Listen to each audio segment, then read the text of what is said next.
మగవులు మెచ్చే ఆషాఢం sale Chennai shopping mall ఆడి KG sale. 50 సంవత్సరాల సినీ ప్రయాణం, మీరు ఒక కంఫర్ట్ లైఫ్ని సెట్ చేసి పెట్టుకున్నారు. ఇండస్ట్రీలో మిగతా ఆర్టిస్టులు అందరూ ఇలా ఎందుకు ప్లాన్ చేసుకోకపోతున్నారు? చివరికి వచ్చేలేకే ఒకరి మీద ఆధారపడే పరిస్థితి వచ్చేస్తుంది. షో ఆఫ్ కోసం బతికే వాళ్ళు కొంతమంది.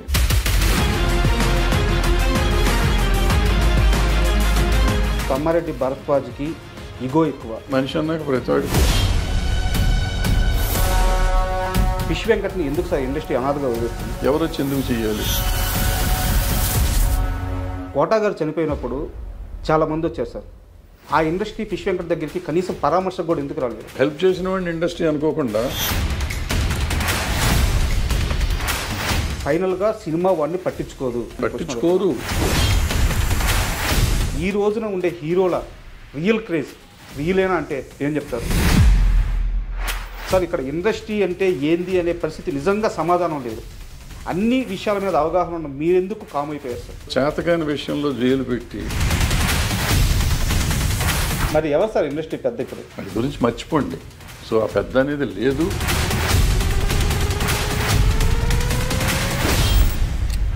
సితారా నాగవంశీ గారు మాట్లాడుతూ పిఆర్ వ్యవస్థ నిర్మాతలను బ్లాక్మెయిల్ చేస్తుంది, వీళ్ళ కోడ్ పర్లేక మేము నిర్మాతలను బ్లాక్మెయిల్ చేసే స్టేజ్కి ఈ పిఆర్ వ్యవస్థ కానీ ఫిల్మ్ జర్నలిజం కానీ వెళ్ళిందే. పిఆర్ చెప్తాడు. కన్నప్ప సినిమా రిలీజ్ అయిన తర్వాత అక్కడ శివపార్వతులు సెట్ కాలేదు, వాళ్ళని చూడడానికి నాకు ఇబ్బందిగా ఉంది, అలాంటి కామెంట్స్ చేయడం కరెక్ట్ అంటారా? 100%. బాహుబలిని చూసి బాహుబలిని, త్రిబుల్ చూసి త్రిబుల్ చేయలేం మనం. అనవసరంగా ఈయన పెట్టి డబ్బులు బొక్కది. పుష్ప సినిమా మీద మీ అభిప్రాయం ఎప్పటికైనా మారింది? సినిమా అంతా చండాలం నాకు ఇప్పటికీ కూడా, కానీ నా పెద్ద ఇష్యూ. కెమెరా లేనప్పుడు చిరంజీవి గారి గురించి గొప్పగా చెప్తాడు. అదే కెమెరా పెట్టంగానే చిరంజీవి గారి అభిప్రాయాలని, ఆయన వెళ్ళే మార్గాలని మీరు క్వశ్చన్ చేస్తూ ఉంటారు. నోరు ఉంది కదా అని ఎవడు పెడతాడు, ఏది పెడితే మాట్లాడితే.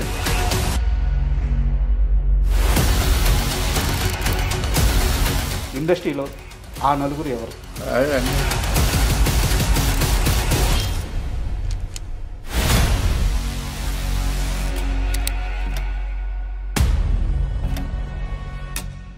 సార్ నమస్తే. నమస్తే సార్, మామూలుగా ఇండస్ట్రీని ప్రేమించి ఇక్కడికి ఇండస్ట్రీలోకి వచ్చే జనాలు చాలామంది ఉంటారు. బట్ ఇండస్ట్రీ అతి కొద్ది మందిని ప్రేమిస్తుంది, దాంట్లో మీరు ముందు వరుసలో ఉంటారు. 50 సంవత్సరాల సినీ ప్రయాణం, ఇండస్ట్రీలో కష్ట నష్టాల గురించి, ఇక్కడ ఉండే సుఖాల గురించి, ఇక్కడ ఉండే దుఃఖాల గురించి, ఇక్కడ మనుషుల వ్యధల గురించి, ఇక్కడ పరిస్థితుల గురించి పూర్తి అవగాహన ఉన్న వ్యక్తి మీరు. అన్ని విభాగాల్లో పనిచేస్తున్నారు, అదే సమయంలో దర్శక నిర్మాతగా మీదైన ముద్ర వేస్తున్నారు. సో ఈరోజు మీతో నేను ఇంటర్వ్యూ చేయడానికి కారణం ఏంటంటే, ఈరోజు ఇండస్ట్రీలో ఉన్న పరిస్థితుల గురించి, మనుషుల యొక్క మనస్తత్వాల గురించి, వాటి గురించి వివరంగా మీ నోటి నుంచి తెలుసుకోవాలని ఇంటర్వ్యూ స్టార్ట్ చేస్తున్నాను సార్. మీరు సహకరిస్తారని కోరుకుంటున్నాను. సహకరించుకేం చేస్తాను, వచ్చి అడుగుతున్నాను కదా, చెప్పాలి తప్పదు.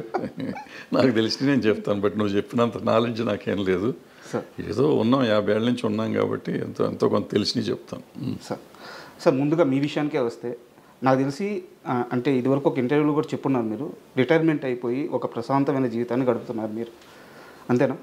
రిటైర్మెంట్ ఏం అవ్వలేదు. రిటైర్మెంట్ అని చెప్పి సినిమా వాళ్ళకి రిటైర్మెంట్ ఏమైనా వచ్చేదాకా పని చేస్తాను ఉంటాం, ఏదో అవకాశం కోసం ట్రై చేస్తాను ఉంటాం.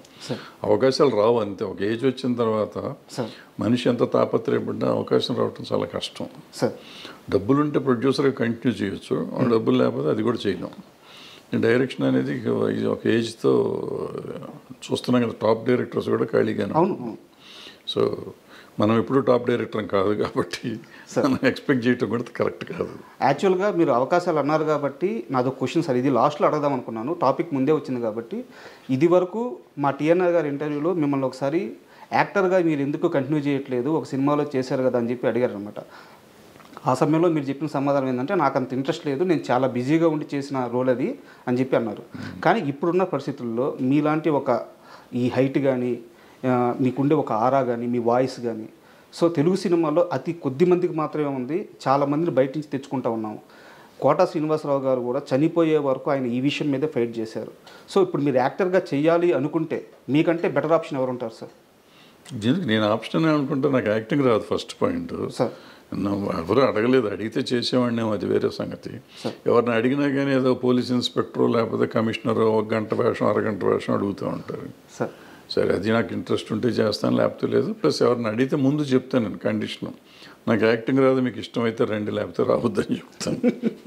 అందుకని వాళ్ళు రాలేదో వస్తారో తెలియదు. బట్ ఎక్కువగా నేనేరా పోలీసులో ఫుల్ లెంత్ క్యారెక్టర్ చేసి ఆ తర్వాత ఎవరు ఫుల్ లెంత్ క్యారెక్టర్ అడగలేదు ఎవరు ఇంతవరకు అడగలేదు. అడిగుంటే అన్న ఆలోచించేవాడినా నాకు తెలియదు, ఐడియా లేదు. బట్ నేను ఎవరు అడగల. సార్ మీ డైలీ రొటీన్ ఎలా ఉంటుంది సార్? అంటే డే ఎలా నడుస్తుంది?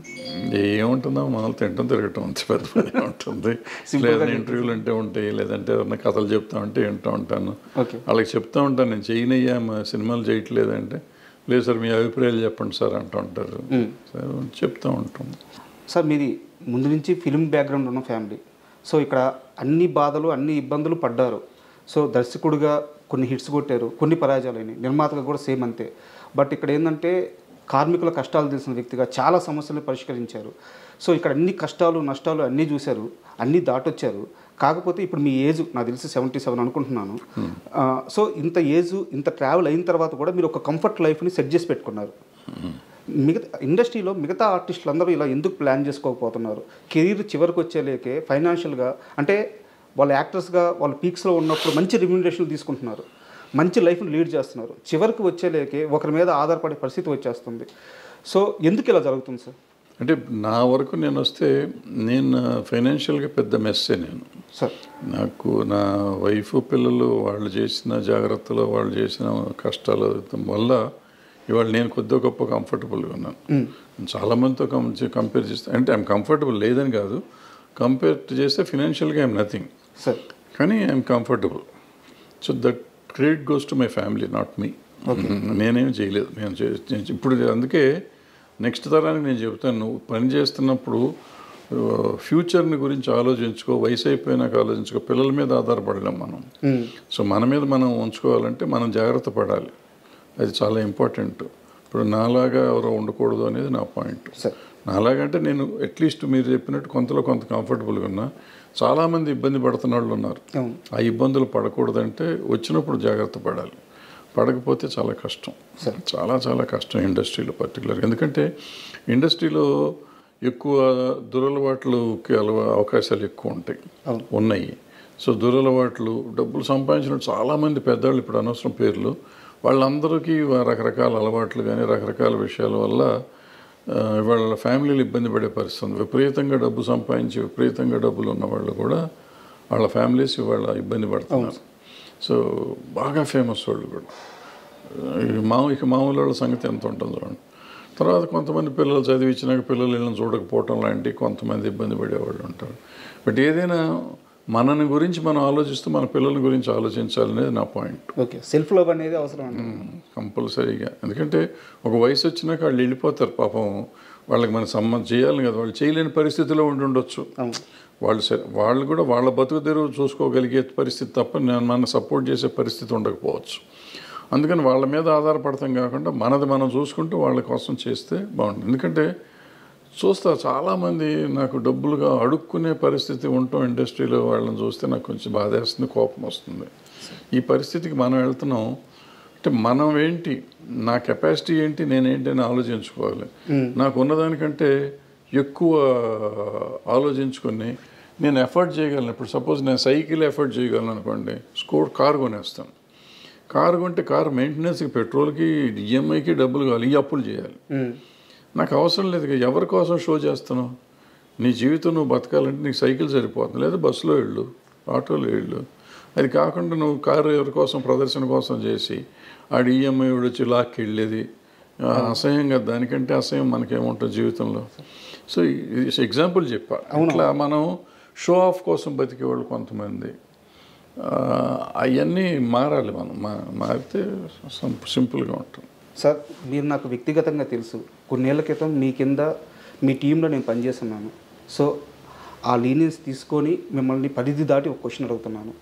తమ్మారెడ్డి భరద్వాజ్కి కోపం ఎక్కువ, తమ్మారెడ్డి భరద్వాజ్కి ఇగో ఎక్కువ, ఇలాంటి ప్రశ్నలు ఇలాంటి మాటలు నేను స్వతహాగా వినున్నాను. మీ దాకా వచ్చున్నాయో లేదో నాకు తెలియదు. బట్ ఇదే సమయంలో నేను క్లారిటీ ఇస్తాను. మీ ప్రేమ నాకు తెలుసు, మీరు ఎంత మంచిగా ఉంటారో నాకు తెలుసు. అంటే నేను కెమెరా ముఖంగా ఇంటర్వ్యూకి వచ్చే ముందే చెప్పాలనుకుంటున్నాను, మీరు నాకు చేసిన సహాయం నేను చెప్తాను. నా ఆరోగ్యం చెడిపోయినప్పుడు, మీరు నా బాస్గా ఉన్నప్పుడు నన్ను కాపాడడానికి మీరు చేసిన సహాయం, అంటే లైవ్లో అప్పటికప్పుడు బాలకృష్ణ గారి పిఏకి ఫోన్ చేసి నన్ను బసవతారకం పంపించడం, లేదా అక్కడ కుదరకపోతే నాకు ముందుగానే డబ్బులు ఇప్పించేసి కంపెనీ నుంచి మీరు మొత్తం ఆ బాధ్యత అంతా తీసుకొని నన్ను కాపాడిన విధానం నాకు తెలుసు. బట్ మీరు అదే సమయంలో తిడతారు, అదే సమయంలో ప్రేమగా ఉంటారు. మీ మంచి ఎందుకు బయటికి వెళ్ళలేదు? మీ కోపం, మీ ఈగో ఇవి మాత్రం ఎందుకు బయటికి వెళ్ళి? అంటే కోపం ఈగో బయటికి వెళ్ళి అని నేను నమ్మను. అంటే నాకు ఈగో ఉంది, కోపం ఉంది, డెఫినెట్ రెండు. నన్ను ఎక్కువ ప్రేమించేవాళ్ళు మీరే ముందే చెప్పారు, ప్రేమించేవాళ్ళు చాలా ఎక్కువ ఉన్నారని చెప్పి. సో వాళ్ళ ముందు ఈగో ఇది అనుకున్న వాళ్ళు ఇప్పుడు తిట్టాను అనుకోండి. ఫర్ ఎగ్జాంపుల్ నేను మిమ్మల్ని తిట్టుంటాను 1-2 సార్లు. తిట్టిందే మీకు గుర్తుంటే మీ తప్పు, నా తప్పు కాదు కదా. ఏదో తప్పు చేస్తుంటే తిట్టుంటాను. నా దగ్గర ఇంకో లక్షణం ఉంది. తప్పు అని నేను తిట్టినాక నేను చేసిన తప్పని చెప్తే తర్వాత వెళ్ళి క్షమాపణ చెప్పిన రోజులు చాలా ఉన్నాయి. మీరు తప్పు చేశారు అనుకుని మిమ్మల్ని తిట్టుండొచ్చు, బట్ అది నేను చేసింది తప్పు, మీ తప్పు కాదని నాకు అర్థమైన తర్వాత వెళ్ళి నేను చాలామందికి చెప్పాను నా తప్పు అని. సో అది ఉంది, ఇది ఉంది. ఆవేశంలో మనిషి అన్నాక ప్రతివాడికి ఉంటుంది. ఉప్పుగారం తిన్నాక కోపంలో వస్తూ ఉంటాయి. ఈగో అంటారా, ఏదో ఉంటుంది వయసులో ఉన్నది ఈగో. ఇప్పుడు అది ఈగోలు ఏమి ఉండవు. అది ఈగో అంటే ఈగో, అహంకారం అంటే అహంకారం, ఏదంటే అది. బట్ నాకు తెలిసి అంత అహంకారం కానీ అంత ఈగో కానీ నాకు లేవు. కొన్ని విషయాల్లో నేను చూపిస్తాను. అండ్ మనం ఇండస్ట్రీ గురించి మాట్లాడుకుందాం అనుకున్నాం కాబట్టి సార్ ఓపెన్గా అడుగుతున్నాను, ఫిష్ వెంకట్ని ఎందుకు సార్ ఇండస్ట్రీ అనాథగా వదిలేసింది?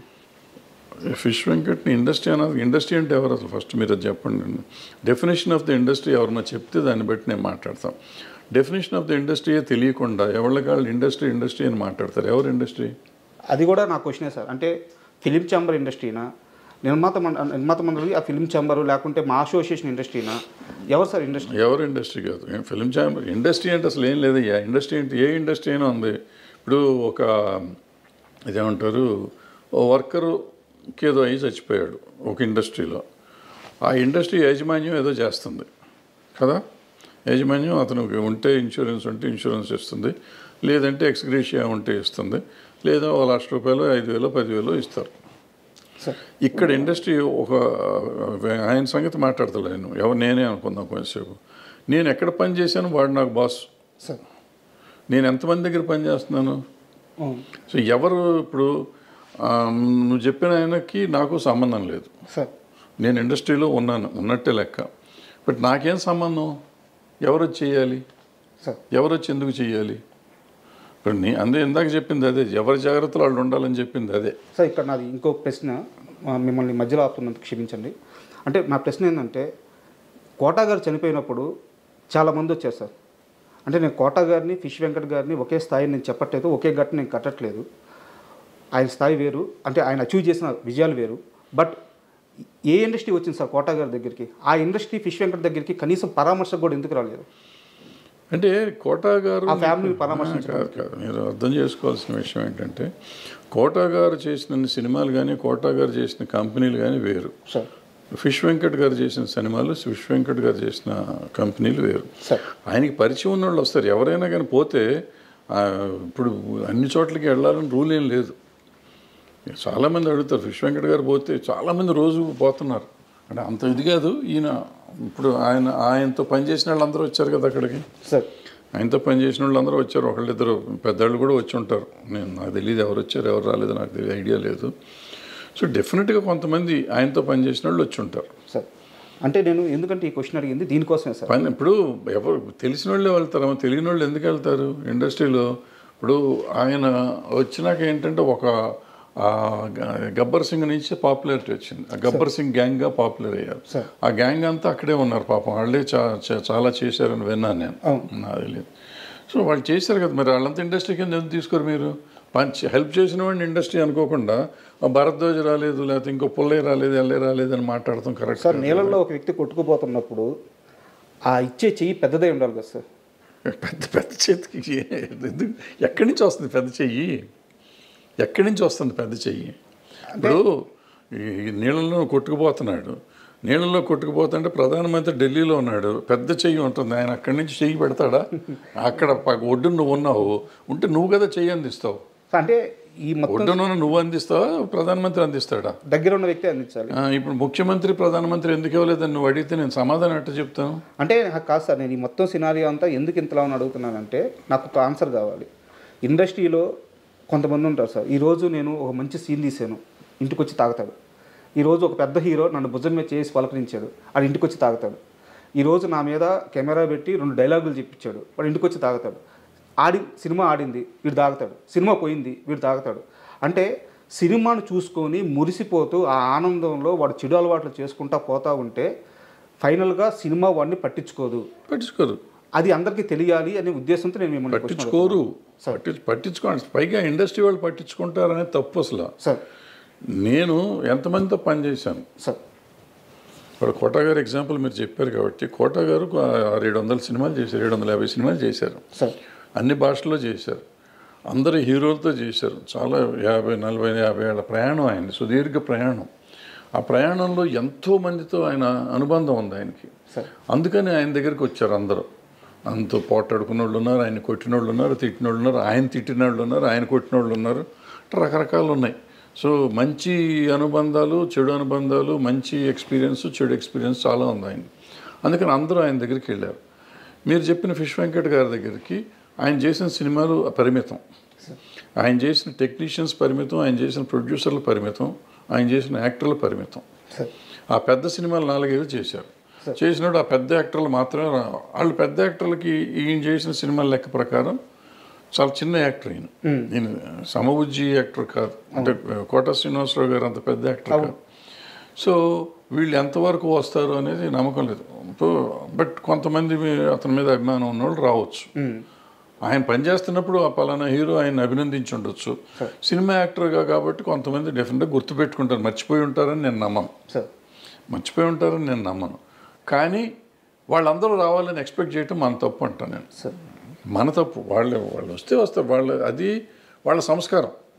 రావాలా వద్దనేది వాళ్ళ సంస్కారం, వాళ్ళ అవసరం కంటే సంస్కారం. ఇప్పుడు అక్కడ కోట శ్రీనివాసరావు గారి స్థాయి వేరు, ఈయన స్థాయి వేరు. సో ఈయన స్థాయికి వాళ్ళు రావాలా వద్దా అనేది వేరే సంగతి. రాకపోవటాన్ని పెద్ద మనం తప్పుపడతాం, నేనైతే తప్పుపడతాను. ఒక్కసారి మీ కెరీర్ విషయానికి వస్తే సార్, అంటే మీ సినిమాలు ఎలా ఆడినాయి, వాటి కోసం మీరు ఎంత కష్టపడ్డారు, అవన్నీ కూడా ఒక చరిత్ర సార్. అంటే నా స్థాయి కానీ నా ఏజ్ కానీ వాటి గురించి అనాలిసిస్ చేయడానికి సరిపోదు. నేను వేటి గురించి మాట్లాడట్లేదు. కాకపోతే మీరు ఉమేష్ చంద్ర గారి మరణం చుట్టూ ఒక కథ రాసుకున్నారు.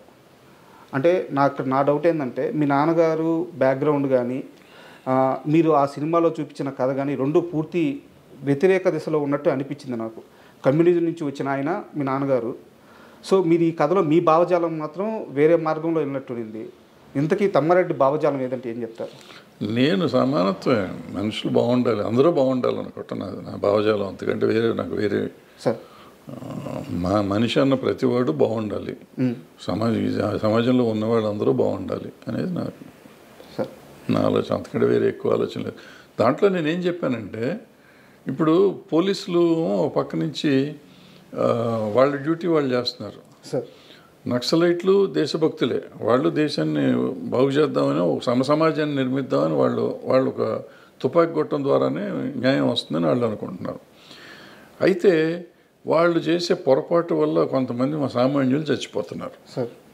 సామాన్యులు చచ్చిపోయినప్పుడు వాళ్ళు మర్నాడు ఒక స్టేట్మెంట్ పడేస్తారు, ఇది సిద్ధాంతిక పొరపాటు లేకపోతే చారిత్రక సైద్ధాంతికంగా జరిగిన పొరపాటు అని చెప్పి పొరపాటు అని ఒక స్టేట్మెంట్ పడేసి ఊరుకుంటున్నారు. ఎవరిచ్చారు వీళ్ళందరికీ హక్కు చంపుతానికి? ఈవెన్ పోలీసులు కూడా ఇప్పుడు నేను తప్పు చేశాను, క్రైమ్ చేశానండి, మన ఇద్దరం ఇక్కడ కూర్చున్నాం, నేను క్రైమ్ చేసి ఉన్నాను, మీరు ఎందుకో చూస్తానికి వస్తాను లోపలికి వచ్చారు, లేకపోతే ఈ బయట గేట్ దగ్గర ఉన్నారు, మా ఇంటి బయట ఉన్నారు కాబట్టి మిమ్మల్ని కూడా తీసుకెళ్ళి లోపల వేస్తారు, మిమ్మల్ని పడేసి కొడతా ఉంటారు వాళ్ళు నాతో పాటు. కొట్టి ఎందుకున్నావు నువ్వు అక్కడ అని అడుగుతారు. మీకు సంబంధం లేదు, మీరు ఎవరో తెలియదు, మీరు పొరపాటున మీ క్యారెక్టర్కి ప్రాణం పోవచ్చు. ఎవరు? ఇప్పుడు నిన్న ఒక సినిమా చూశాను నేను, రోతే అని ఏదో మలయాళం సినిమా, ఇద్దరు పోలీసు వాళ్ళ కథ ఎంత అద్భుతంగా ఉంది. నైట్ డ్యూటీ చేసేవాళ్ళ కథ. ఆ పాపం ఆ పిల్లడి మీద వేసేస్తారు మొత్తం అంతా. సో ఇప్పుడు దానికి ఎవరు బాధ్యులు? దాన్ని పోతేపల్లిలో కూడా అడిగేది ఇదే నేను. ఎవరు బాధ్యులు? Who will take the responsibility of that చచ్చిపోయిన వాళ్ళది? ఇప్పుడు నువ్వు నమ్మావు, నక్సలిజం నమ్మావు, దేశానికి కోసం మంచి అడుగుతున్నావు. నువ్వు పోలీసుగా నువ్వు దేశాని కోసం పోరాడుతున్నావు.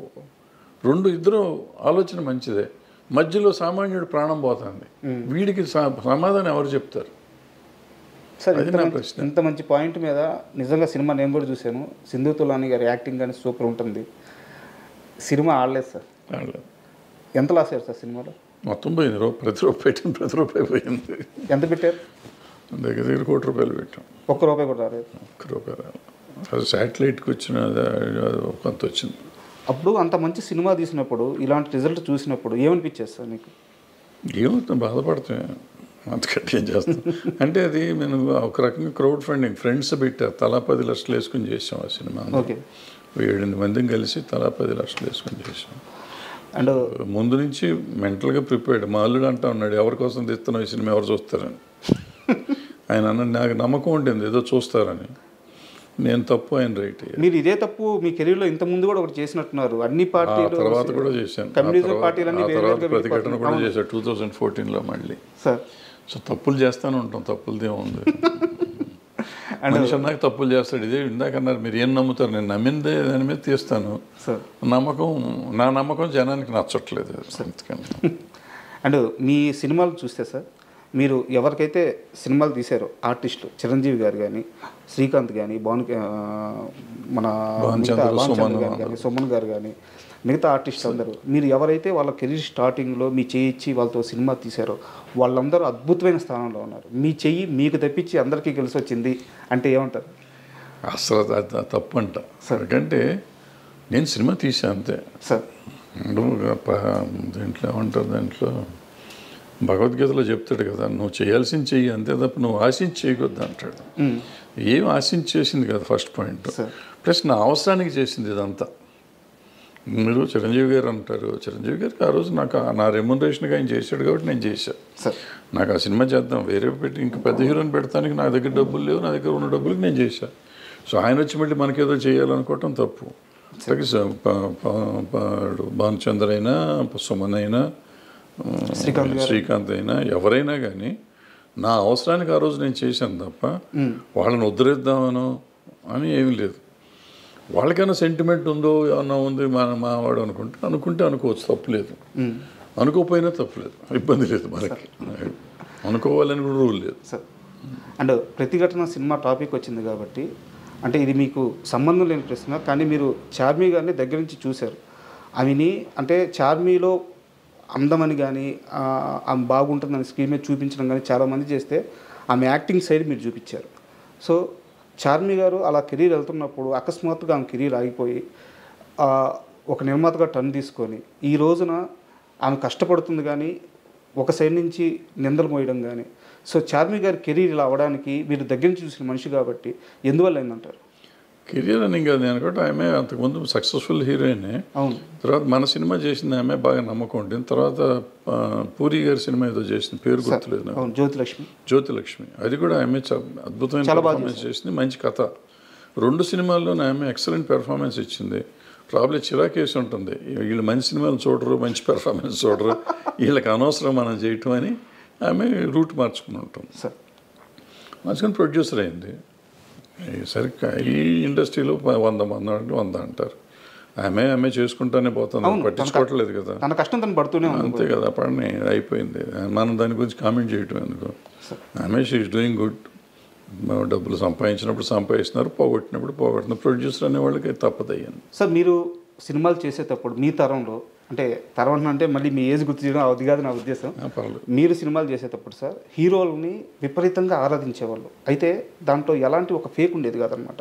అంటే ఎవరో పక్క నుంచి జనాలను పుల్ చేయడం అలాంటిది ఏమి ఉండేది కాదు. హీరో రోడ్ల మీదకి వస్తే దేవుళ్ళుగా చూసేవాళ్ళు. కృష్ణ గారిని కానీ, ఎన్టీఆర్ గారు కానీ, ఏఎన్ఆర్ గారు కానీ, వాళ్ళందరినీ కూడా నిజంగా దేవుళ్ళలాగే చూశారు. అదంతా చాలా రియలిస్టిక్గా, చాలా రియాలిటీగా జరిగిన సందర్భం అది. బట్ ఈరోజు ఇండస్ట్రీలో పరిస్థితి చూస్తే యూట్యూబ్లో పాటలకి వ్యూస్ కొంటున్నామని చెప్పి నిర్మాత చెప్తున్నారు, ట్రైలర్ వ్యూస్ కొంటున్నామని చెప్పి నిర్మాత చెప్తున్నాడు.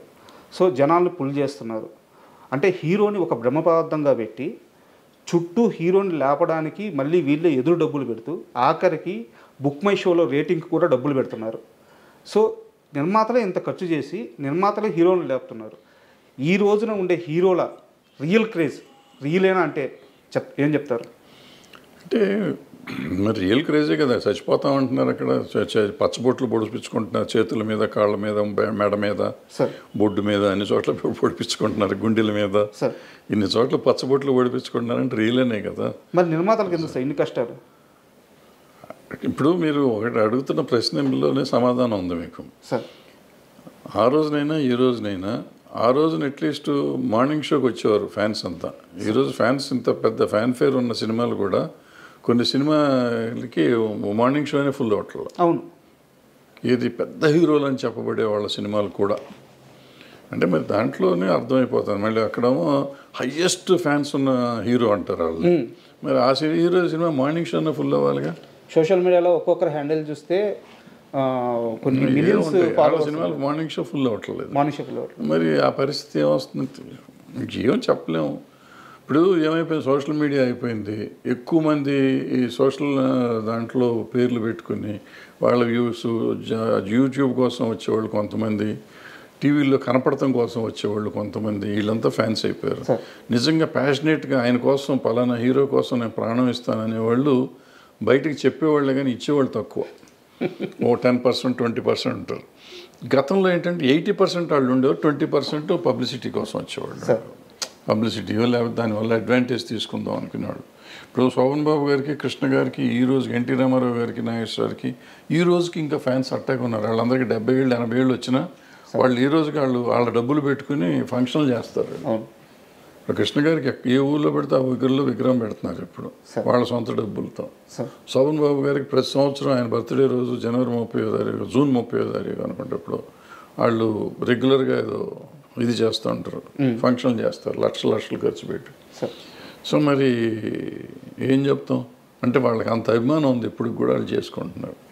సో ఇవన్నీ ఏంటంటే అభిమానం. మరి ఇప్పుడు ఉన్నవాళ్ళు మరి మార్నింగ్ షో రావట్లేదు జనం.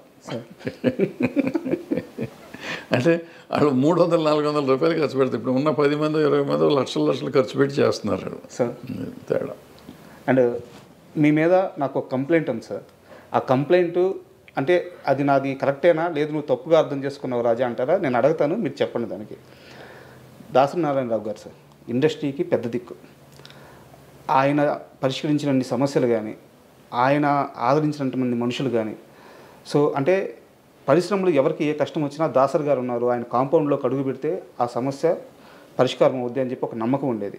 అయితే దాసరి గారి చుట్టూ కొంత వలయం ఉండేది మీలాంటి వాళ్ళు. ఆ సమస్యల్ని ఫస్ట్ విని ఫిల్టర్ చేసి దాసరి గారి దగ్గరికి తీసుకెళ్ళింది మీలాంటి వాళ్ళే, 3-4 ఉన్నారు. సో ఇక్కడ అన్ని వింగ్స్ గురించి మీకు ఒక అవగాహన ఉంది. ఈ రోజున ఇండస్ట్రీలో దాసరి గారి స్థానాన్ని ఎవరు రీప్లేస్ చేయలేరు. అది నేనే కాదు, మీరు కాదు, అందరూ చెప్తున్నమాట. ఎందుకంటే స్టార్స్ ఉన్నారు కానీ చిన్న కార్మికుల కోసం సమయాన్ని వెచ్చించలేరు వాళ్ళు అని చెప్పి ఉన్నారు. నా కంప్లైంట్ ఏంటంటే మీ విషయంలో చిరంజీవి గారితో మీకు క్లోజ్ అసోసియేషన్ ఉంది, బాలకృష్ణ గారితో క్లోజ్ అసోసియేషన్ ఉంది, మోహన్ బాబు గారితో క్లోజ్ అసోసియేషన్ ఉంది. సార్ ఇక్కడ ఇండస్ట్రీ అంటే ఏంది అనే పరిస్థితి నిజంగా సమాధానం లేదు. ఇండస్ట్రీ అంటే ఎవరంటే చెప్పే సమాధానం లేదు. ఈరోజు మీకు అన్నిటి మీద అవగాహన ఉండి వీళ్ళందరితో ఒక పరిచయం ఉండి మీరు ఎందుకు వీళ్ళ ముగ్గురులో ఎవరో ఒకరు పక్కన చేరి మనం చూసుకుందాం, నేను చూసుకుంటాను, మీ స్టార్ పవర్ అండగా ఉంటే నేను ఫీల్డ్ వర్క్లో నేను చూసుకుంటానని చెప్పేసి అన్ని విషయాల మీద అవగాహన ఉన్న మీరెందుకు కామ్ అయిపోయారు సార్? ఇది సర్వీస్ చేయటానికి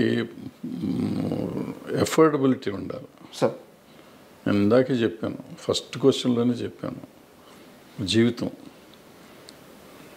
నిజ జీవితం వేరు, ఈ మీరు మాట్లాడుకోవటం వేరు సార్. ఇప్పుడు మీరు నలుగురికి నేను అవైలబుల్గా ఉండాలి, 100 మందికి అవైలబుల్గా ఉండాలి. దాసరి నారాయణరావు గారి ఇంట్లో రోజు ఒక 100-200 కాఫీలు టీలు పెట్టేవారు. ఒక 30-40 మంది భోంచేసేవారు రోజు, 2 పూట్ల. సాయంత్రం టిఫిన్లో ఒక 40-50 మంది తినేవారు. ఆయన నెలకి ఒక 15-20 మందికి నెల జీతం డబ్బులు పంపించేవాడు. సంబంధం లేకపోయినా అవసరం మీరు ఇందాక అడిగారు కష్టాలు ఉన్నవాళ్ళు అని చెప్పి అటువంటి వాళ్ళు తెలిసిన వాళ్ళకల్లా డబ్బులు పంపించేవాడు నెల కవర్లు వెళ్ళి. న్యూ ఇయర్ రోజు డబ్బులు ఇచ్చేవాడు, అయ్యప్ప మాల వేసినప్పుడు డబ్బులు ఇచ్చేవాడు, ఏదో రకరకాలు చేస్తూ ఉండేవారు. ఇది కాకుండా సమస్యలకి చేస్తూ ఉండేవారు. మళ్ళీ పెళ్ళిళ్ళని పెటాకులని పోయినప్పుడు వచ్చినప్పుడు ఇస్తూ ఉండేవారు. ఇందులో ఏ ఒక్కటి నేను చేయలేను. నేను ఒక్కళ్ళకి రోజు ఇప్పుడు ఫర్ ఎగ్జాంపుల్ మీరు సమస్య ఉండి వచ్చారు, మీకు మంచినీళ్ళు కూడా నేను ఇవ్వలేను సార్. పూర్వకాలంటే మంచినీళ్ళు ఫ్రీగా వచ్చాయి, ఇప్పుడు మంచినీళ్ళు వాటర్ బాటిల్ కొనాలి. వాటర్ బాటిల్ కొంటే 10 రూపాయలు అవుతుంది. మీకు మంచినీళ్ళు ఇస్తే నేను 10 రూపాయలు ఖర్చు పెట్టాలి. సమస్య మీది, ఖర్చు నాది. నేను పెట్టే పరిస్థితిలో లేను, నేను చేయలేను అంత. సో చేతకాని విషయంలో జైలు పెట్టి ఎవరికి న్యాయం చేయలేను. ఫర్ ఎగ్జాంపుల్ మీరు చెప్పిన పలానా హీరోతో అసోసియేటే చేయమన్నారు. సో నేను దగ్గర రోజు ఆయన ఇంటికి వెళ్ళాలి, అది మా ఇంట్లో ఉంటారు. మా ఇంట్లో ఉంటే చెప్పిన ఖర్చులు నేను భరించలేను. ఆయన ఇంటికి వెళ్తే ఆయన చిరాకు పడతాడో ప్రేమ చూసుకుంటాడో తెలియదు. వాళ్ళ ఇష్టాలు ఉండాలి, వాళ్ళ సైడ్ నుంచి అది ఉండాలి.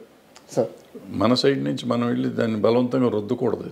ఇప్పుడు దాసనారాయణరావు గారితో కూడా నేను ఇక్కడ దాసనారాయణరావు గారు ఒక స్టేజ్లో నేనే ఇక్కడ ఉండేవాడిని, నారాయణరావు గారు తర్వాత వచ్చారు ఇక్కడికి. సో ముందు నేను నా దగ్గర చేస్తూ ఉన్నవాళ్ళు ఆయన వచ్చిన తర్వాత ఆయన ఆల్రెడీ మాకు చాలా మెడ్రాస్లో చేస్తున్నారు కాబట్టి ఆయన దగ్గరికి నేను ఇద్దరం ఆయన నన్ను పిలిచి ఇక్కడ హైదరాబాద్ విషయాలు నాకు ఎక్కువ తెలుసు కాబట్టి నన్ను అడిగి చేసేవారు. సో అందుకని మీరు అన్నట్టు అందరూ నా దగ్గరికి ముందు నుంచే వచ్చేవారు కాబట్టి మళ్ళీ వస్తూ ఉండేవారు. అన్న సార్కి చెప్పండి అనేవారు. నేను చేయగలిగిన నేనే చేసేవాడిని, ఆయన దగ్గరికి తీసుకెళ్ళేవాడిని కాదు. లేదంటే ఆయనతో అవసరం అయితే ఆయనతో చెప్పించేవాడిని. సో ఇప్పుడు మీరు అడిగిన ప్రశ్నకి సమాధానం, ఇప్పుడు దాసనారాయణ గారు లేరు, ఆ ఖర్చు భరించేవాళ్ళు లేరు, అంత కాంపౌండ్ లేదు ఇక్కడ, ఎక్కడ మన దగ్గర ఇల్లు లేదు, ఈ జరగని పనులు ఇవన్నీ. మరి ఎవరు సార్ ఇండస్ట్రీ పెద్ద? ఇప్పుడు ఇంకా అసలు పెద్ద అనేది ఉద్యోగం కాదు, ఇది ప్రెసిడెంట్ ఆఫ్ ఇండియా లాగా పోస్ట్ కాదు అది. ఆయనకి తెలియకుండా ఇప్పుడు ఒక మనిషి ఒక దాసనారాయణరావు అవ్వలేడు నాకు తెలిసి. ఎవరు? ఒక దాసనారాయణరావు కానీ ఒక ఎన్టీ రామారావు కానీ అసలు ఈ ప్రపంచంలో భూప్రపంచంలో ఇంకోళ్ళు అవరు, ఇంపాసిబుల్ అది. ఎన్టీ రామారావు అన్న కొంతమంది అవ్వగలరేమో కానీ దాసనారాయణరావు ఇట్స్ ఇంపాసిబుల్ ఇక అవటం. అది మనిషి మానవ మాత్రుడి వల్ల కాదు. అది ఒక మనిషి అన్ని పనులు చేయలేడు. ఆయన ఏంటి writer, director, actor, distributor, exhibitor, producer, lyric writer, dialogue writer, story writer, paper editor, politician, MP, తర్వాత మినిస్టరు, ఇది కాకుండా కాపు సంఘం వాళ్ళ గొడవ, అక్కడ నాయకుడు ఏది కాదు. ఈ సినిమా ఇండస్ట్రీలో పంచాయతీలు అసలు ఒక రోజున 6 షూటింగ్లు 7 షూటింగ్లు జరిగిన రోజులు ఉన్నాయి. ఈ రోజుల్లో కూడా పంచాయతీ చేసేవాడు. మనిషికి ఎట్ట కుదురుతుంది? 6 సినిమాలకి డైలాగులు రాయాలి. ఒక సంవత్సరంలో ఆయన 12 సినిమాలు 14 సినిమాలు రిలీజ్ అయినాయి. ఓ మనిషి 14 సినిమాలు ఎట్ట రిలీజ్ చేయగలడు సంవత్సరంలో? షూటింగ్ ఎన్ని చేయాలి? నెలకు ఒక సినిమా తీసేయగలడా ఎవడన్నా? ఇవాళ తీస్తానికి 3 ఏళ్ళు పడుతుంది ఒక సినిమా తీస్తానికి. కథ రాయడానికి 2 ఏళ్ళు పడుతుంది. 6 నెలలు లేకపోతే కథ రాయమంటున్నారు ఇప్పుడు కొత్త డైరెక్టర్లు అందరూ. ఇప్పుడు ఈ పరిస్థితుల్లో ఆయన ఎట్ట చేసేవాడు ఏంటి? అలాంటి మనిషి అసలు రాడు. ఇవన్నీ ఉండగా పంచాయతీలు చేయటం, ఇప్పుడు నేను చెప్పిన యాక్టివిటీస్ కాకుండా పంచాయతీలు చేయటం, వీళ్ళందరి కష్టాలు వినాలి కదా. వచ్చినాడు ప్రతివాడి కష్టం వినాలి. షూటింగ్ చేస్తాడా? ఇప్పుడు ఆయన పక్కన 4 ఫ్లోర్లో షూటింగ్ జరుగుతుంది. 4 ఫ్లోర్లో షూటింగ్ సంగతి చూడాలా, లేకపోతే నా బోటి వాళ్ళకి డైలాగులు రాసి పెట్టేవాడు అది చూడాలా, లేకపోతే ఈ వచ్చిన పంచాయతీ చూడాలా, లేకపోతే ఈ కాపు సంఘం మీటింగ్ చూడాలా, ఏది చూడాలి? అందరూ అక్కడ బయట వెయిటింగ్లో ఉండేవారు. మానవుడికి సహజం అది కుదురుతుందా? ఇవాళ మీరు చెప్పే ఎవరికన్నా ఏ పెద్దలకన్నా కుదురుతుందా? చేయగలరా? ఇంపాసిబుల్. అది గురించి మర్చిపోండి. సో ఆ పెద్ద అనేది లేదు, పోస్టు లేదు, ఏం లేదు. ఆయనకి ఏదో వచ్చేసింది, జరిగిపోయింది, ఇంకెప్పుడు జరగదు ప్రపంచంలో. అది ఆయన తెచ్చుకుంది కాదు, ఆయన స్వభావం వల్ల స్వభావం వల్ల వచ్చింది ఆయన. ఇప్పుడు నేనే వెళ్ళాను, సినిమా ప్రాబ్లం వస్తే ఆయనకి నాకు పరిచయమే లేదు, వెళ్ళిపోయి ఏదో ఆయన చేసి పెట్టేవాడు. సో అట్లా ఎవరో మళ్ళీ వస్తారని అనుకోవటం దురాశ, జరగదు. సార్ అంటే ఇప్పుడున్న పరిస్థితుల్లో ఫిల్మ్ జర్నలిజం గురించి నాకు ఒక క్వశ్చన్ సార్. అంటే మీరు జర్నలిజాన్ని చూస్తున్నారు, ఫిల్మ్ జర్నలిజాన్ని చూస్తున్నారు, మీడియాతో మీకు అసోసియేషన్ ఉంది, మీరు కూడా వర్క్ చేస్తున్నారు. ఇప్పుడున్న ఫిల్మ్ జర్నలిజం చూస్తుంటే మీకు ఏమనిపిస్తుంది సార్? అంటే ఈ రివ్యూ సిస్టమ్ కానీ, అంటే జర్నలిజం కాదా అంటే కాదు. ఇప్పుడు ముందంటే ఏదో 4 పేపర్లు ఉంటే జర్నలిజం అనేవాళ్ళం. సార్ ఏదో నాకు తర్వాత 2-3 ఛానళ్ళు వచ్చినాయి, ఛానల్ అనేవాళ్ళం. ఇవాళ ఏంటంటే సోషల్ మీడియా వచ్చినాక ఎంతమంది మనం సినిమా ఏదైనా పిలిస్తే, మీడియా పిలిస్తే 200 మంది వస్తున్నారు. వీళ్ళంతా జర్నలిస్టులే అంటే జర్నలిస్టులే అంటున్నారు. సో ఇది ఏది జర్నలిజం ఏది కాదు, జర్నలిజం మీద మనం డిస్కషన్ పెడతానికి లేదు. What is journalism, what is reporting అనే డిస్కషన్ వస్తే దానికి ఉండే తేడా దానికి ఉంది, దీనికి ఉండే తేడా ఉంది, వాట్ ఈజ్ రివ్యూ వేరే ఉంది. సో ఇవన్నీ మాట్లాడతామంటే అది వేరే చర్చ అది. సో వీళ్ళలో ఎవరు రివ్యూవర్స్ కాదు, వీళ్ళు ఎవరు క్రిటిక్స్ కాదు, వీళ్ళలో మెజారిటీ అందరూ కాదు, అందులో కొంతమంది నిజమైన క్రిటిక్స్ ఉన్నారు, నిజమైన రివ్యూవర్స్ ఉన్నారు. సో వీళ్ళందరినీ మనం సీరియస్గా తీసుకోవటం అనవసరం. ఎందుకంటే వాళ్ళు యూట్యూబ్ వచ్చినాక అది అందరికీ కొంతమందికి ఉపాధి అయిపోయింది. ఎక్కువగా యూట్యూబ్లో నెగిటివిటీ వస్తే డబ్బులు ఎక్కువ వస్తాయి. సో ఎక్కువ మంది నెగిటివ్ రాయటానికి ఇష్టపడతారని డబ్బులు వస్తాయి. పాజిటివ్గా మాట్లాడితే డబ్బులు రావు. ఏదైనా మంచి చెప్పామనుకోండి, బాబు మీరు ఇట్లా ఉండకూడదు అని చెప్పామనుకోండి, ఎవరు చూడరు. ఇట్లాగే ఉండాలని చెప్పామనుకోండి, అందరూ బ్రహ్మాండంగా ఉంటుంది. దీనికి ఇంకా ఇంకో క్వశ్చన్ ఉంది సార్. మీకు ఇండస్ట్రీలో పిఆర్ వ్యవస్థ గురించి ఐడియా ఉంటుంది. రీసెంట్గా సితారా నాగవంశీ గారు మాట్లాడుతూ పిఆర్స్ మమ్మల్ని బ్లాక్మెయిల్ చేస్తున్నారు. అంటే సార్ మనం ఆ పని చేయకపోతే సినిమాకి బ్యాడ్గా రాస్తారు, సార్ మనం వాళ్ళకి బ్యాన్ కార్డ్స్ ఇవ్వకపోతే సినిమాకి బ్యాడ్గా రాస్తారు, సార్ మనం ఈ ఫంక్షన్ చేయకపోతే సినిమాకి బ్యాడ్గా రాస్తారు అని ఆయన ఓపెన్గా చెప్తున్నారు. పిఆర్ వ్యవస్థ నిర్మాతలను బ్లాక్మెయిల్ చేస్తుంది, వీళ్ళ పోడు పర్లేక మేము అదనంగా ఇంకో 30-40 లక్షలు ఖర్చు పెట్టాల్సి వస్తుంది. అంటే ఏ నిర్మాతకు కూడా ఆయన మాటల ప్రకారం నిర్మాతలకి పిఆర్ వ్యవస్థను కానీ ఈ ఫిల్మ్ జర్నలిజంలో సోకాల్డ్ జర్నలిజం అని చెప్పుకుంటున్న వాళ్ళని కానీ ఎంటర్టైన్ చేయాలని ఏ నిర్మాతకి లేదు. అంటే నిర్మాతలను బ్లాక్మెయిల్ చేసే స్టేజ్కి ఈ పిఆర్ వ్యవస్థ కానీ ఫిల్మ్ జర్నలిజం కానీ వెళ్ళిందే? అసలు ఆ మాట తప్పది. ఇప్పుడు బ్లాక్మెయిల్ చేయబడే పరిస్థితులు నేను ఉన్నానా లేదా? నేను ఒక నిర్మాతగా నా కంటెంట్ని నేను నమ్మాలి. సార్ నేను ఎవరిలో చెప్పిన మాట విని చేయాల్సిన అవసరం లేదు. నాకు అవగాహన ఉండాలి. నేను సినిమా తీసినప్పుడు నేను ఇది చేస్తే ఇది ఉంటుంది, ఇది చేస్తే ఇది ఉంటుంది. సలహాలు తీసుకోవటం తప్పులేదు, సలహాలు ఎవరైనా చెప్తే వినటం తప్పులేదు. బట్ సలహాని ఎంతవరకు మనం వాడుకోవాలి అనేది మనం ఆలోచించుకోవాలి. పిఆర్లు ఏదో చెప్తూ ఉంటారు. ఇప్పుడు ఏమవుతుంది, ఇప్పుడు నేను ఏం చేస్తాను, సినిమా తీసాను అనుకున్నాను ఫర్ ఎగ్జాంపుల్. ఆ సినిమా తీసినాక ఒక సినిమా ఫ్లాప్ అయింది. ఫ్లాప్ అయితే నీ పోటీ వచ్చి సార్ మీరు సరిగ్గా ప్రమోట్ చేయలేదు సార్ అంటాను. సరిగ్గా ప్రమోట్ చేయలేదంటే నేనేమంటాను, పిఆర్ని పట్టుకుని నువ్వు సరిగ్గా పిఆర్ చేయలేదురా అంటాం. పిఆర్ చేయలేదంటే ఆ పిఆర్ ఏమంటాడంటే నువ్వు అదిగో అక్కడ కవర్ ఇవ్వలేదు, లేదా ఇక్కడ నువ్వు ప్రీ రిలీజ్ ఫంక్షన్ పెట్టలేదు, లేదంటే ఆడియో ఫంక్షన్ పెట్టలేదు, ఏదో పెట్టలేదు, పెట్టుంటే పబ్లిసిటీ అయ్యేది, లేదంటే సోషల్ మీడియా వాళ్ళకి డబ్బులు ఇచ్చి ఉండాల్సింది, లేకపోతే నువ్వు ఇందాక చెప్పినట్టు ఆడియో కొని ఉండాల్సింది, వ్యూవర్షిప్ కొనాల్సింది, ఇటువంటి రకరకాలు ఏదో చెప్తూ ఉంటారు. ఇవన్నీ చేసినప్పుడు మిలియన్స్ ఆఫ్ వ్యూస్ వచ్చిన సాంగ్స్ వచ్చిన సినిమా ఉంది, దానికి ఓపెనింగ్ రాని సినిమాలు చాలా నేను చెప్పగలను, పేర్లు చెప్పగలను. మరి ఎందుకు రావట్లేదు అంటే ఏది బ్యాడ్ టాక్ అంటారు, బ్యాడ్ రివ్యూస్ అంటారు. మనకి మొన్న వచ్చిన కల్కి సినిమా ఉంది, 2.5 ఇచ్చారు చాలామంది, బ్యాడ్ రివ్యూ కూడా ఉంది. మరి అది చాలా 1200 కోట్లు 1300 కోట్లు చేసిందిగా. మరి ఎందుకు చేసింది? దేవరా సినిమా పోయిందన్నారు, దానికి 2.5 ఇచ్చారు, మరి అది 300-400 కోట్లు చేసిందిగా. సో ఇవన్నీ రివ్యూలను చూసి వస్తారు జనం, రివ్యూలు చూస్తే రారు, లేకపోతే పిఆర్ చెప్తే చేశాడు అనేది. మనం మన సినిమా తీసి సార్ వర్షం వచ్చింది అందుకే నాకు కలెక్షన్ లేవు, ఎండ ఎక్కువగా ఉంది కలెక్షన్ లేవు, మరి పక్క థియేటర్లో సినిమా ఫుల్ అవుతుంది, పక్క థియేటర్లో సినిమా ఫుల్ అవుతుంది, నా థియేటర్లో ఫుల్ అవట్లా. నా సినిమాకి ఎండ, నా సినిమాకి వర్షం వస్తుంది, కానీ పక్క సినిమాకి ఎండ వర్షం రాదా? సో ఇవన్నీ మనం వంకలు పెట్టుకున్నాం, వంకలైనా మాకు డొంకంతా తిరిగింది అంటారు. అది అంటే పిఆర్లు తప్పేం లేదు, పిఆర్లు వాళ్ళు పాప మంచి చేయాలని అనుకుంటారు. ఏమవుతుంది, పక్క సినిమాకి వాళ్ళ పాత ఇంకో పిఆర్ అది చేసి ఉంటాడు, అది చేసినప్పుడు ఆ సినిమా లక్కీగా ఆడి ఉంటుంది. పిఆర్ చేసినందుకు ఆడతారు. ఫస్ట్ మనం తెలుసుకోవాల్సిన ప్రొడ్యూసర్గా ఎవ్వరు చెప్పింది జరగదు, మనం చెప్పింది జరుగుతుంది, మనం అనుకున్నదే జరుగుతుంది. మనం అనుకోవాలి, మనం డిజైన్ చేసుకోవాలి, ప్రతిదానికి మన ఇన్వాల్వ్మెంట్ ఉండాలి.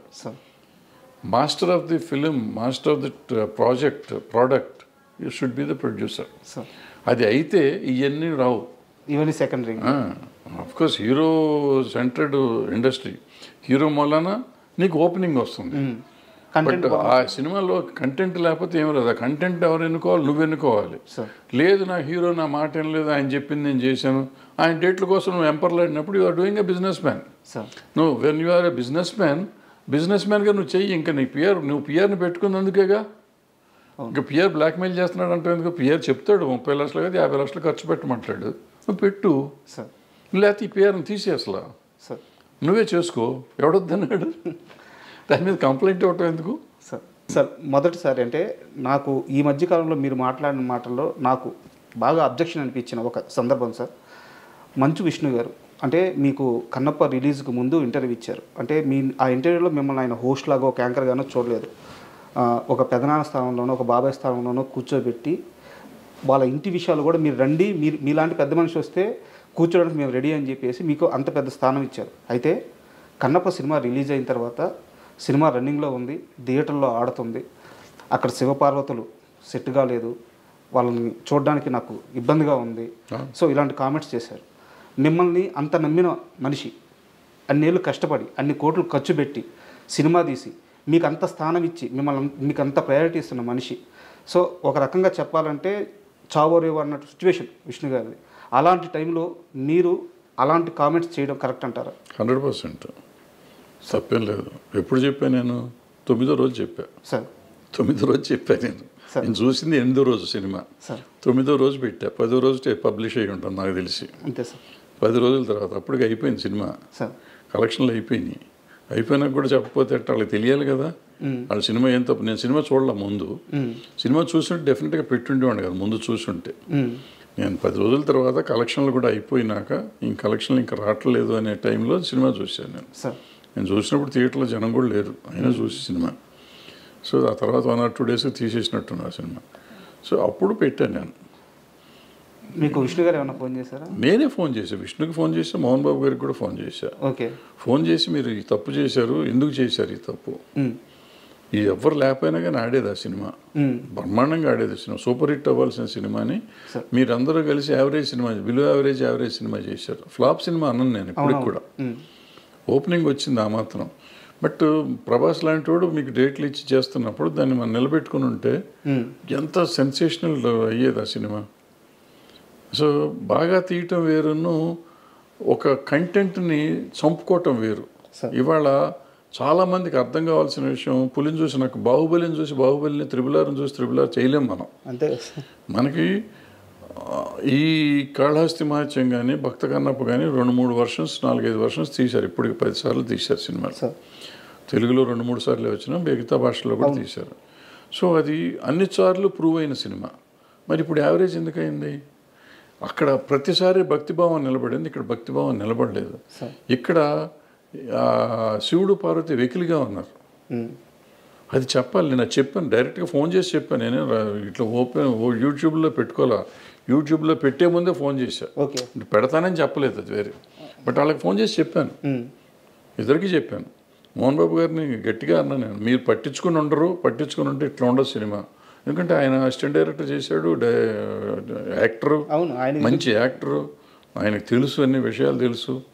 మరి పట్టించుకోకుండా భక్తి లేకుండా సినిమా తీసి భక్త కన్నప్పని వారియర్ సినిమా చేస్తే ఎట్లా ఉంటుంది సినిమా? ఆ సినిమా రేంజ్కి ఆ సినిమా ఆడింది ఇవాళ. బట్ అదే ప్రభాస్ గారిని వాడుకొని చేసినందుకు చేసిన ప్రభాస్ క్యారెక్టర్ చాలా బాగుంది ఆ సినిమాలో. కానీ ఎప్పుడైతే ఎవరైతే శివుడు భక్తుడైన, శివుడే సరిగ్గా లేకపోతే ఇంక భక్తి ఎక్కడ వస్తుంది? సో క్యారెక్టర్ ఫిట్నెస్ ఒకటి కావాలి. వచ్చి అనామకుడిని పెట్టినా పర్వాలేదు, బాగుండేది. అనవసరంగా ఈయన పెట్టి డబ్బులు బొక్కది. ఆ డబ్బులే ఇప్పుడు నష్టం వస్తాయి. ఒకవేళ నష్టం వస్తే వాళ్ళిద్దరికి ఇచ్చిన ప్రతి రూపాయి నష్టమే నా లెక్కలో. అంటే సో అందుకని ఇప్పుడు మీరు అన్నారు, మీరు ఇంతకుముందు కూడా అన్నారు నాకు ఈగో అనో లేకపోతే కోపం అనో ఇంకోటనో మన వాళ్ళకు కూడా మనం చెప్పకపోతే ఏంటి? ఇది కాకుండా నా సీనియర్ ఇంతకుముందు అడిగారు మీరు ఈ ఇండస్ట్రీ కోసం ఏంటని. ఇండస్ట్రీకి ఈ పాఠం చెప్పాలి. ఇది నేను చెప్పకపోతే, నాకు తెలిసినంత వరకు తప్పో ఒప్పో నేను చెప్పింది చెప్పకపోతే రేపు ఇంకోళ్ళు తీస్తారు, ఇంకో కన్నప్ప తీస్తారు. అది ఫ్లాప్ అవుతుంది. మీరు పాండురంగమాత్యం తీశాడు రాఘవేంద్రరావు గారు, పాండురంగాన్ని, ఆయన ఇలాగే తప్పులు చేశాడు, అది పోయింది. సో భక్తి సినిమాని భక్తి భావంతో మీరు తీయకపోతే ఆ సినిమాలు పోతాయి. మీరు పాండురంగ సినిమా తీసుకోండి, కన్నప్ప తీసుకోండి, ఇంకోటి తీసుకోండి, మరి బాలకృష్ణ గారు రాఘవేంద్ర గారు పెద్ద సినిమానే కదా అది. మరి ఎందుకాళ్ళ పాటలు కూడా బాగానే హిట్ అయినాయి ఎందుకాళ్ళ. దాంట్లో పాత సినిమాలో ఉన్న భక్తి ఏది, ఆ ఎమోషన్ ఎక్కడ దొరికింది? రాలేదు. ఎందుకు రాలేదు? ఎందుకు తీయలేకపోయారు మీరు? సో ఏదో మార్పులు మీరు చేద్దాం అనుకుంటే అవ్వదు. అది ఏదో చేసేద్దాం, వాళ్ళు చేసిన దానికంటే మనం గొప్పగా చేద్దాం. గొప్పగా చెయ్యండి. ఆ భక్తి పారవస్యం ఎవరికైనా రావాలి. సినిమా చూస్తా అంటే అనుభూతి రావాలి, రోమాలు నెక్కిపోవాలి. భక్తి సినిమాల్లో ఉండే అడ్వాంటేజ్ అది. సినిమా రిచ్గా తీశారా, ఖర్చు పెట్టారా లేదా కాదు, భక్తి వచ్చేస్తుంది ఆటోమేటిక్గా. నేను దేవుడి దండం పెట్టను, కానీ భక్తి సినిమాలు చూస్తుంటే నా కళ్ళెమ్మటి నీళ్ళు వచ్చేస్తాయి. ఒక రకమైన జలధరింపు వస్తుంది బాడీలో సినిమాలు చూస్తుంటే. అది అంటే యాజ్ ఎ కామన్ ఆడియన్స్, భక్తుడు సినిమా దేవుడు కాదు కాదు అక్కడ ఎమోషన్ వస్తుంది. ఇప్పుడు అన్నమయ్య సినిమా చూస్తాం. అన్నమయ్యలో ఆయన జీవితం అంతా ఆయన కోసం దారపోస్తాడు. దారపోసినాక ఆ లాస్ట్ సీన్లో ఉన్నప్పుడు అప్పుడు జోలపాట పాడావు చూడు అంటే ఆయన విష్ణుమూర్తి పాడతాడు, వెంకటేశ్వర స్వామి పాడతాడు ఆ పాట. అవును, నా పాట మీ నోటికుండా అంటే నేను జన్మ తరించింది అయ్యా అంటా ఉంటే వల్ల వల్ల వల్ల వల్ల ఈ రోజుకి ఏడుస్తాను నేను. అది 20 సార్లు చూశాను నేను, చూసి ఉంటే 20-30 సార్లు చూసి ఉంటా. ఈ రోజుకి లాస్ట్ అప్పుడప్పుడు భక్తి భావాలు అని 15 నిమిషాలు వేస్తారు. ఆ డైలాగ్ వచ్చినప్పుడు ఏడుపు వచ్చేస్తుంది. అది that is spirit power of ఇది భక్తి. 1 month బ్యాక్ రాఘవేంద్రరావు గారిని కలిసాను సార్. ఆయన దగ్గరికి వెళ్ళి ఒక సందర్భం వెళ్ళి బ్లెస్సింగ్స్ తీసుకున్నాను. ఆ సమయంలో ఈరోజు మీరు ఏదైతే ఎగ్జాంపుల్ చెప్పారో ఆ గడప దగ్గరికి వచ్చి తను రాసిన పాటలన్నీ అక్కడ వేసి ఆ దర్శనం అవ్వగానే అదే ఎగ్జాంపుల్ సార్ నాకు ఆయన చెప్పినప్పుడు ఈ రోజుకి ఆయన అన్నమయ్య అంటే రాఘవేంద్రరావు గారు అలాగే పులకరించిపోతున్నారు. ఆయన నేను తీయలేదా ఆ సినిమా, వెంకటేశ్వర స్వామి నా చేత తీపించుకున్నారు అంటున్నారు. మీరు అంటున్నట్టు అది భక్తి సినిమా. అది అందులో అన్ని 100 తప్పులు ఉన్నాయి. ఆ సినిమాలో లేనన్ని తప్పులు ఆ సినిమానే ఫాలో అయ్యారు. ఈ సినిమా కన్నప్ప కూడా అందులో వెంకటేశ్వర స్వామి వాళ్ళు అందరూ కలిసి అది చేయలేదు ఇది చేయలేదు అన్నప్పుడల్లా వీడు మారిపోతూ ఉంటాడు ఈ భక్తుడు అన్నమయ్య. బట్ అంత చేసింది లాస్ట్ 15 minutes ఆయన చేసిన భక్తి ఉంది ఎక్కడైతే ఉందో పులకించిపోయారు. అది పీక్ తీసుకెళ్ళిపోయారు. సో మిగతాదంతా మర్చిపోతాం మనం. అది that is film making. Pushpa cinema మీద మీ అభిప్రాయం ఎప్పటికైనా మారింది? నేను అభిప్రాయపడ్డాను. నేను సినిమా బాగానే ఉందిగా. సినిమా బాగుంది. సినిమా మీరు చూడకముందు స్మగ్లింగ్ ఏదో చెప్పారు నాకు, స్మగ్లర్ అంట, పోలీస్ ఆఫీసర్ ఉండే పూల్లో పాస్ పోస్తాడని చెప్పేసి ఇట్లాంటి కామెంట్స్ విన్నాను. సో నాకు సినిమా చూడబుద్ధి కావట్లేదు అని చెప్పేసి మీరు ఒక స్టేట్మెంట్ అన్నారు. సినిమా చూసిన తర్వాత మీ అభిప్రాయం మారిందా? సినిమా కూడా నేను ముక్కలుగా చూసాను. నాకు సినిమా పెద్దగా అంటే బట్ నాకు సెకండ్ హాఫ్ నచ్చిందని చెప్పాను. తర్వాత వీడియో పెట్టాను, మీరు చూడలేదేమో. సెకండ్ హాఫ్లో ఫ్యామిలీ ఎలిమెంట్ ఏదైతే ఉందో మిగతా సినిమా అంతా చండాలో నాకు ఇప్పటికీ కూడా. కానీ నా పెద్ద ఇష్యూ మామూలు రెగ్యులర్ కమర్షియల్ సినిమా అదే పెద్ద పట్టింపు కాదు. కానీ వైఫ్ అండ్ హస్బెండ్ ఎలిమెంట్ తీశాడు, అద్భుతంగా తీశాడు. వాళ్ళిద్దరూ ఆ అమ్మాయి ఈయన కోసం, ఈయన అమ్మాయి కోసం పడే పాటలు ఉన్నాయి. పుష్ప రష్మిక కోసం, రష్మిక కోసం, రష్మిక అర్జున్ కోసం వాళ్ళు మాట్లాడే మాటలు కానీ కమర్షియల్గా బాగున్నా కూడా నిజంగా కూడా ఎమోషనల్గా కూడా ఉన్నాయి. అట్ ద సేమ్ టైం ఒక భార్యాభర్తల అనుబంధాన్ని అటువంటి క్యారెక్టర్స్ మీద చూపించడం అనేది చాలా గొప్ప విషయం. ఇప్పుడు ఏదో మామూలుగా మిడిల్ క్లాస్ ఫ్యామిలీలో ఉంటుంది, ఇట్లా డబ్బు ఉండి ఆడ స్మగ్లింగ్ చేసేవాడికి భార్య మీద అంత ప్రేమ ఉంటుందా? అసలు భార్యను అంత ప్రేమించాలా, ఆ భార్య భర్తను అంత ప్రేమించాలా? అద్భుతంగా ఉంది అది. ఆ ఎలిమెంట్ చాలా బ్రహ్మాండంగా ఉంటుంది ఆ సినిమాలో. సార్ నాది ఇంకో క్వశ్చన్ ఏంటంటే, అంటే ఒక 12-13 ఏళ్ళ నుంచి మీరు నాకు తెలుసు సార్. అంటే నేను మిమ్మల్ని దగ్గరగా చూస్తున్నాను, మీరు ఎక్కడున్నా మీ గురించి నాకు తెలుసదు కాబట్టి నేను మిమ్మల్ని ఫాలో అవుతున్నట్టే.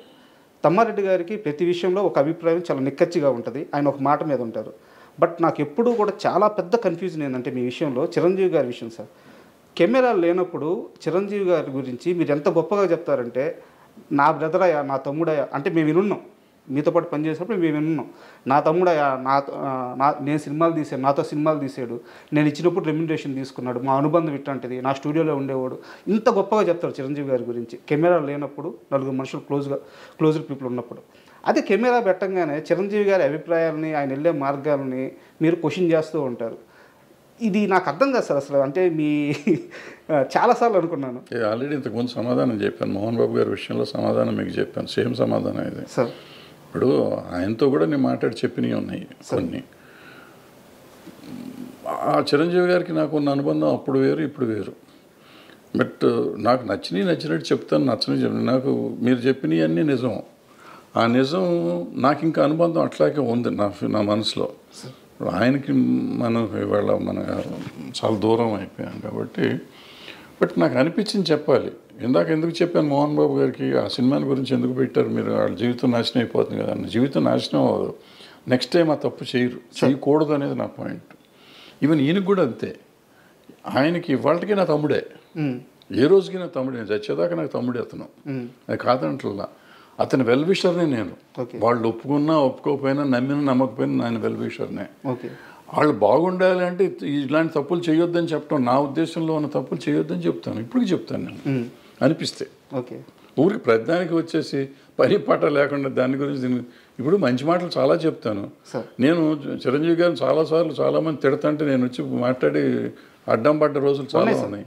మరి ఎందుకు పడుతున్నాను, నాకేం అవసరం సార్? నాకు అర్థం ఆయన నన్ను అడగడు కదా పాపం. ఎప్పుడు నాకు ఫోన్ చేసి ఏమండి వాళ్ళు ఎవరో నన్ను తిడుతున్నారు మీరు రండి అని పాపం ఎప్పుడు అనలేదు, వాళ్ళు ఏ జోలికి రాలేదు. బట్ ఎవరో అంటే తప్పు కదా. ఒక మనిషిని ఎందుకు ఇష్టాలతో సంబంధం లేదు. ముందు ఒక మనిషిని మనం కాపాడతాం కాదు, అనవసరంగా అతన్ని స్కేప్ గోట్ని చేయకూడదు. ఆయన చిరంజీవి గారు అవ్వచ్చు, ఇంకోళ్ళు అవ్వచ్చు, ఎవరినైనా కానీ మనం అనవసరంగా దాన్ని చేయకూడదు. ఎవరిలో అడ్వాంటేజ్ నోరు ఉంది కదా అని ఎవడు పడితే ఆడు ఏది పడితే అది మాట్లాడితే మనం క్షమించకూడదు, వదిలిపెట్టకూడదు. అంటే at least I should raise my voice. Sir ఆయన కోసం నేను మంచి కోసం చెప్తాను. ఏదైనా తప్పు అని నేను చెప్పేది చాలామంది నెగిటివ్గా తీసుకుంటారు. నెగిటివ్ కాదు, నా ఉద్దేశంలో పాజిటివ్. అతనుకున్న చరిష్మాకి ఆయనకున్న దానికి కొన్ని ఆయన చేయకుండా ఉంటే బాగుంటుందని నాకు అనిపిస్తుంది. ఓకే, బట్ ఆయన పరిధిలో ఆయనకుంటే ఆయనకుంటేది మనం అవసరం అనుకో ఎక్కువ. బట్ ఆగలేను. అది కూడా ఎవరిని అడిగితే చెప్తాను, కావాలని పెట్టి వీడియో పెట్టి చెప్పడం అనేది నేను చేయను. అంటే ఎందుకన్నా అంటే సార్, ఇప్పుడు ఇండస్ట్రీ అని కాదు సార్, 2 తెలుగు రాష్ట్రాల్లో కానీ మన ఇండియా వైడ్ కానీ మేము చిరంజీవి తమ్ముళ్ళవి, చిరంజీవి మా అన్నయ్య, మెగాస్టార్ మా అన్నయ్య అని చెప్పుకునే వాళ్ళు కొన్ని కోట్ల మంది ఉన్నారు. బట్ చిరంజీవి నా తమ్ముడు అని చెప్పే ఒకే ఒక్క పర్సన్ తమ్మారెడ్డి భరద్వాజ. అది మీరు ఎప్పుడు చెప్తూ వస్తున్నారు. బట్ ఏంటంటే కొన్ని సందర్భాల్లో మీరు చేసే కామెంట్స్ ఆయన మంచి కోసమే కానీ వెల్ విషర్గా కానీ చేసే కామెంట్స్ అవి రాంగ్గా పోర్ట్రేట్ అయ్యి వెళ్ళిపోయినప్పుడు కొంతమందికి రాంగ్గా అర్థమవుతుంది. అన్నీ తెలిసిన మనిషిగా నాకు ఈ వైరుధ్యం అర్థం కాలేదు, అందుకని అడిగాను. పడ్డోడు ఎప్పుడు చెడ్డోడు కాదు మనకి. ఇండస్ట్రీలో ఆ నలుగురు ఎవరు అసలు ఉన్నారా లేరా? అన్నీ అయిపోయినాయి, వాళ్ళే ఒప్పుకున్నారు కదా. మళ్ళీ ఇప్పుడు కొత్తగా నేను ఎందుకు మాట్లాడతాను, వాళ్ళే వచ్చి ఈ మధ్య చెప్పారు మేమే నలుగురిలో ఉన్నాం కానీ మేము లేవు దాంట్లో అని చెప్పుకున్నారు. అంటే సమస్య ఏంటంటే చెప్పిన వాళ్ళందరూ మేము లేవంటున్నారు. అది చెప్పలేదు కాబట్టి, చెప్పారు కాబట్టి ఆ నలుగురే. మేము లేవన్న నలుగురు. అండ్ రానున్న కాలంలో చిన్న సినిమాల పరిస్థితి ఎలా ఉండబోతుంది? ఇప్పుడున్న ఇండస్ట్రీ విధానం అంటే ఈ సినిమాలు తీసే విధానం కానీ, కోట్లు ఖర్చు పెట్టి హీరోలకి ఈ భారీ రెమ్యునరేషన్ ఇచ్చి వెళ్తున్న ఈ విధానం కానీ, ఇండస్ట్రీ రాబోయే 10-15 సంవత్సరాల్లో ఏ స్థాయిలో ఉండబోతుంది మీరు అనుకుంటున్నారు? చిన్న సినిమాల పరిస్థితి ఎలా ఉండబోతుంది? పెద్ద సినిమాలు తీసే నిర్మాతల పరిస్థితి ఎలా ఉండబోతుంది? ఏం చాలా దుర్భరంగా ఉంటుంది, చూడాలి. అంటే మంచి సినిమాలు కొంచెం చిన్న సినిమాలు అది మన కోర్టు ఆడినట్టు, బలగం ఆడినట్టు చిన్న సినిమాలు ఆడుతున్నాయి కదా, అట్లా ఆడుతూనే ఉంటాయి. But bad position. సార్ చాలా విలువైన మీ సమయాన్ని మాకు కేటాయించి, అంటే నేను అడగంగానే ఇంటర్వ్యూకి ఒప్పుకొని నన్ను ఎంకరేజ్ చేశారు. సో మీకు విలువైన సమయాన్ని మాకు ఇచ్చారు, చాలా థ్యాంక్ యూ సార్. మరో మంచి టాపిక్తో వీలైతే మళ్ళీ ఒక మంచి ఇంటర్వ్యూ చేద్దాం. Thank you.